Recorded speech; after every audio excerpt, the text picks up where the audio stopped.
Hello, this is Mike and Sherry of Winterberry Haven. I'm Sherry.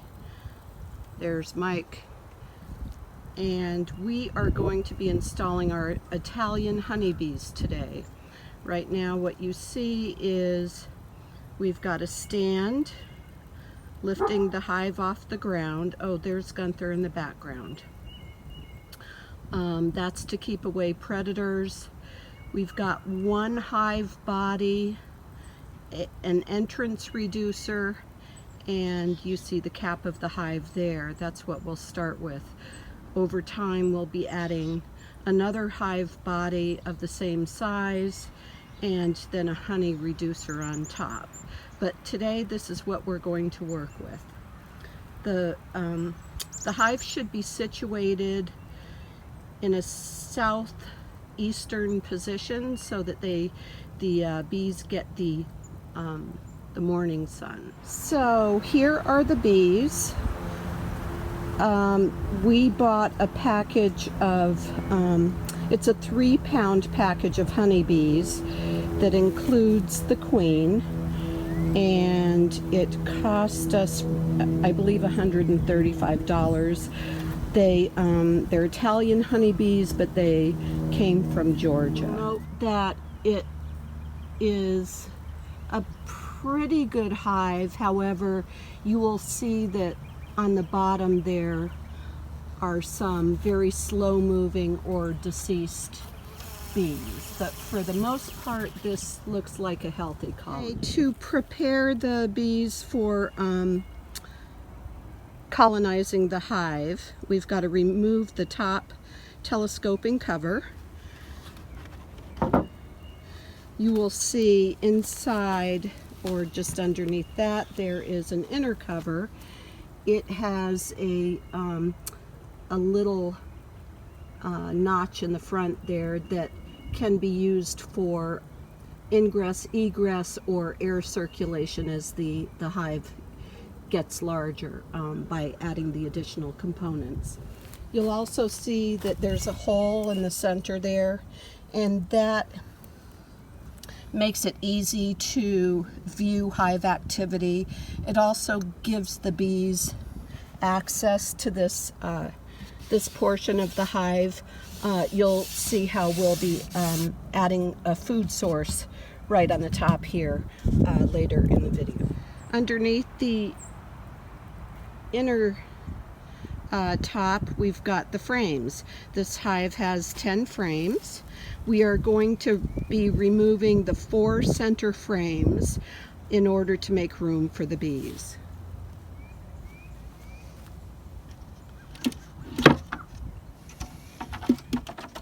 And we'll show you what a frame looks like. There you go. Next thing we'll do is pull out each of the existing frames and remove them from the area of the hive, and we'll spray them with a solution of sugar water. It's 1 equal part sugar and water. We're spraying them away from the hive because we want to avoid predators that may be attracted to sugar water. We don't want them attracted to the hive. So now what we're going to do is we're going to spray the bees with this sugar water solution on both sides, directly above the hive.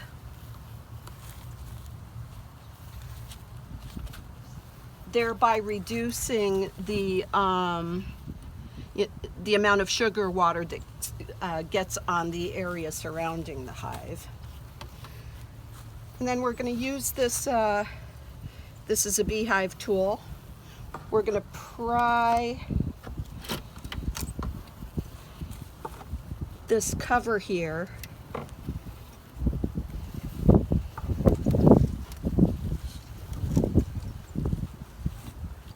from the top of the box. So I'm going to, before I take the top off, I'm going to pound the bees down This does not hurt them, but it removes them from the location where I'll be working.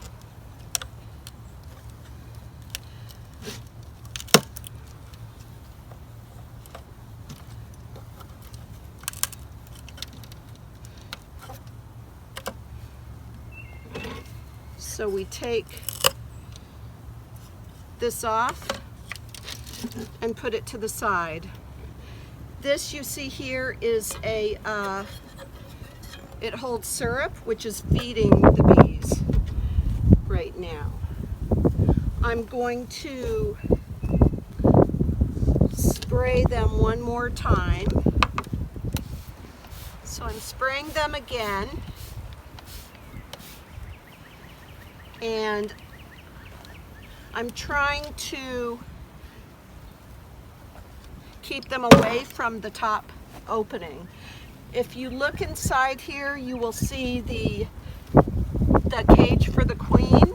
This little strap, this black strap up here, is the strap attached to the queen cage. And you've got to remove it from the staple here, because the first thing we want to do is remove the queen. So at this point I've done some protective gloves. I'm going to pound the bees down again. I'm going to pull on the tab that's connected to the queen's cage. And using my beehive tool, I'm going to lift the syrup that's currently feeding the bees.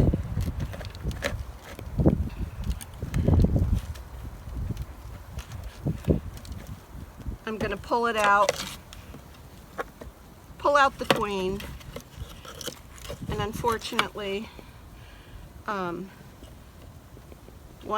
one honeybee died in that process. But here is the queen. Get all the bees off the cage. Here's the queen and her protector bees. On the bottom here, this white stuff, that is, that's candy that they're feeding off of. So what I need to do is pull out this cork on the candy side, and let's see if the queen, how the queen looks. Make sure she's alive and thriving. Yep, and she is. So I will remove this cork on the candy side. That's it.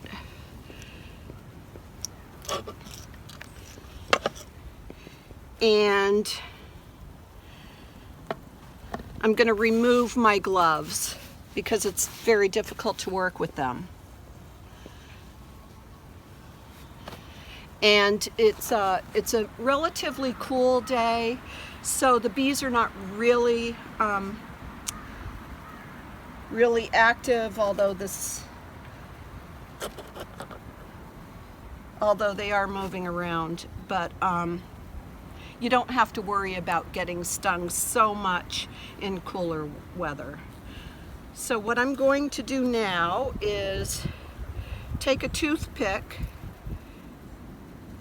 and I'm going to try to make my way through this candy.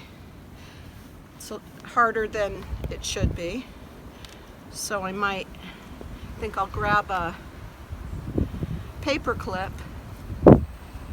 So what I could have done if the bees were aggressive is I could have used the smoker. But I've been told that it stresses a bee, so if you don't need to use it, I wouldn't. But that's my personal opinion. There are different ways of introducing the colony to the hive. Many people actually dump the this upside down and shake it and release the bees into the hive. I am not going to do that. What I'm going to do is place the case into the space where the 4 frames were removed. It fits perfectly. I'll remove the syrup can.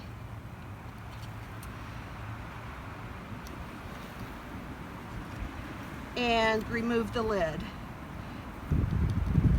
so that the bees can get out. I'm introducing a few to the location where the queen is, so they find her quickly. And I'm even giving that a little extra spray of that sugar water.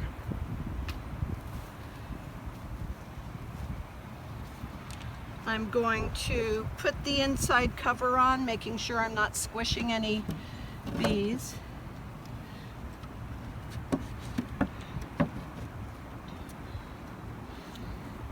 This cutout slot, oops, this cutout slot is facing up and forward. I'm going to put a protein patty right here. It will help the bees to get established. Removing a little of the wax paper here on the top.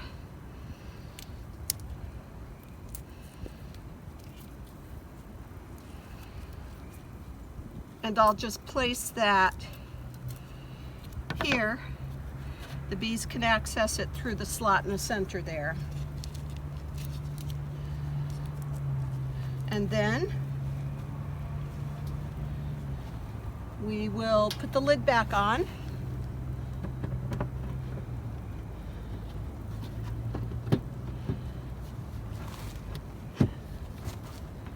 And after 4 or 5 days, we will go in and remove the box that the bees originally came in and add those additional 4 frames. So this is the front of the hive. This is where the bees will have access in and out. This is an entrance reducer. You can see there's a small hole here and a larger hole here. It goes in. Normally you want to use the smaller hole so the bees are safer. They have less opportunity for invasion or any kind of other assault to their cage. So you put it in this way. But we're going to use a front feeder. So you remove this. This is your front feeder. The sugar water will come in through here into the hive where the bees can access it.